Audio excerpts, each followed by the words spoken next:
Peace, what's good, y'all? This is Zaza Ali. I just finished literally about 30 minutes ago doing The Gods Are at War Part 2, and it's up on my YouTube video. I spoke for 2.5 hours, so my voice is a little lax right now. But sometimes when I, am trying to have a lot of things I want to convey, a lot of topics that I want to touch on, I get into the specifics of the information, and then I forget to, convey a certain or a specific message or something specific that I wanted to say. So I want to say this, and this can be, the finality, if you will, of that particular conversation, to the young women who may see this and our daughters that are growing up in this very promiscuous environment and society, that are trying to find themselves and trying to figure out womanhood and how to interact with men, how to understand themselves sexually, and how to navigate this world. You have to be careful with who you give access to your body, to your mind, and to your heart. And not just because, the obvious things, the sexually transmitted diseases, having your heart broken if you get involved with the wrong relationship, all of the obvious reasons, because all obvious reasons, right? But more importantly, you are a divine being, you know what I'm saying? And what you do matters. How you carry yourself matters. How you think matters. How you move matters. What you post on Instagram or on social media, it matters.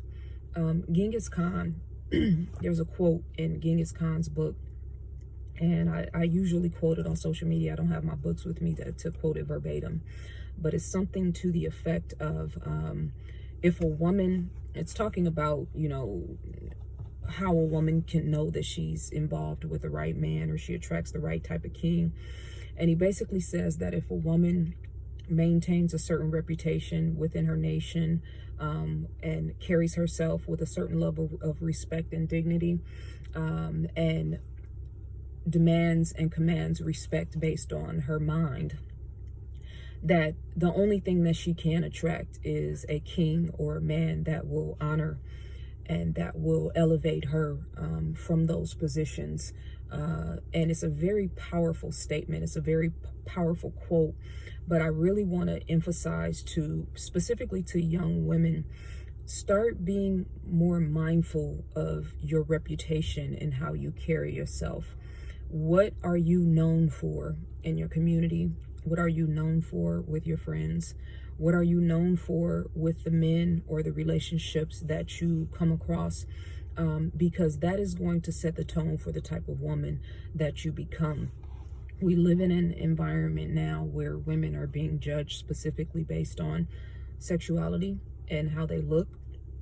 And it's very dangerous when you are a young woman trying to find yourself and come into yourself, when you have other creative endeavors or other aspects of yourself that you want to explore, but the world is only seeing you or valuing you based on your body and how you look.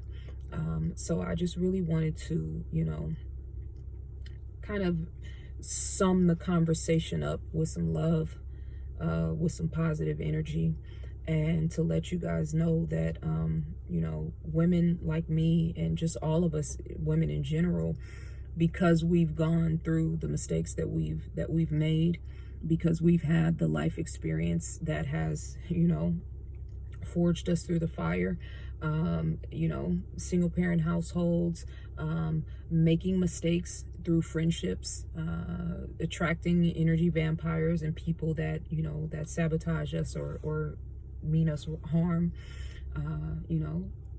choosing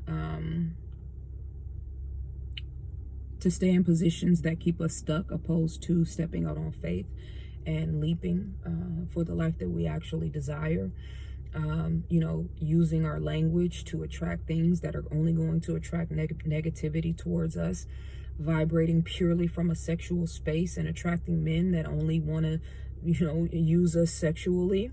And then we end up mad at men or hating men because we were vibrating at a certain frequency and in a certain capacity. And then we attract men that are vibrating on that same frequency or that same capacity. And then instead of us being internally focused, we start hating men. You know what I'm saying? Like, the real thing I want to emphasize and underscore is that, you know, your real true power is in your mind. Your real true power is in your heart. And if you operate from a space of love, self-love, right?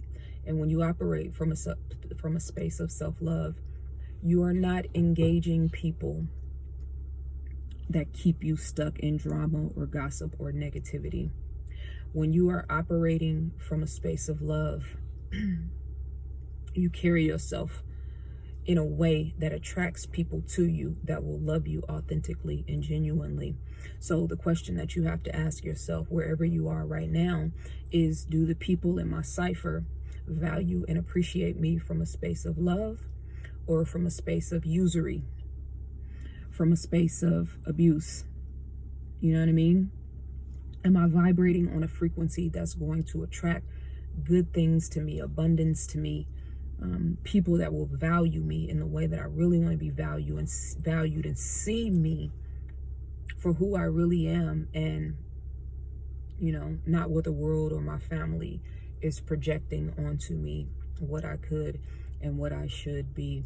We're in a very precarious time right now, and we have to be very careful how we are identifying womanhood. You know what I'm saying? Because there's this dangerous element now where womanhood is being defined by sexuality.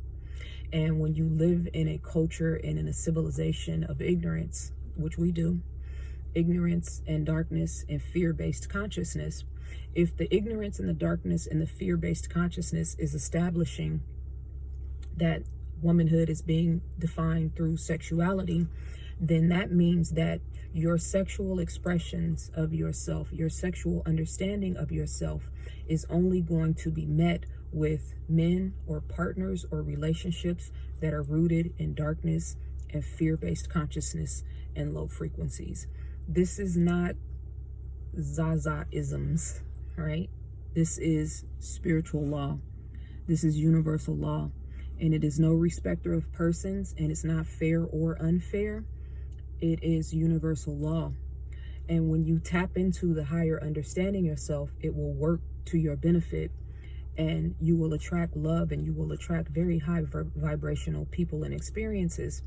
But when it will work against you, meaning in a negative way, if you are operating from a low self-esteem, fear-based consciousness. So if you're in that space, which we've all been in before, then you should not be focused on relationships. The only relationship that you should be focused on is within. So I wanted to say that, and to tell all my sisters that are out here feeling lost and feeling alone and doing it alone and trying to find their way, that there are some of us out here who went through the fire so you don't have to. You know what I'm saying?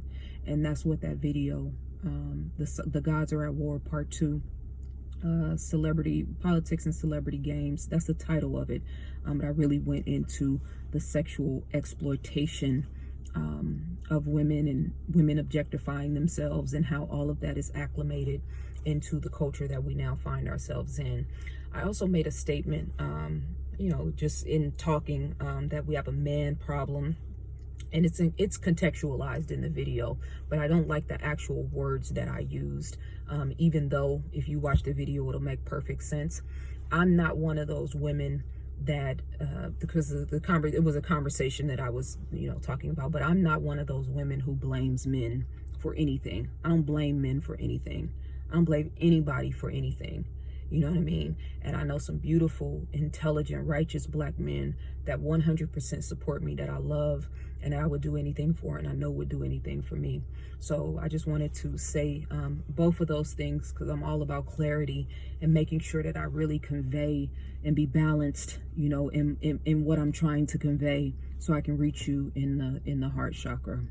All right. Thank y'all for tuning in. Peace.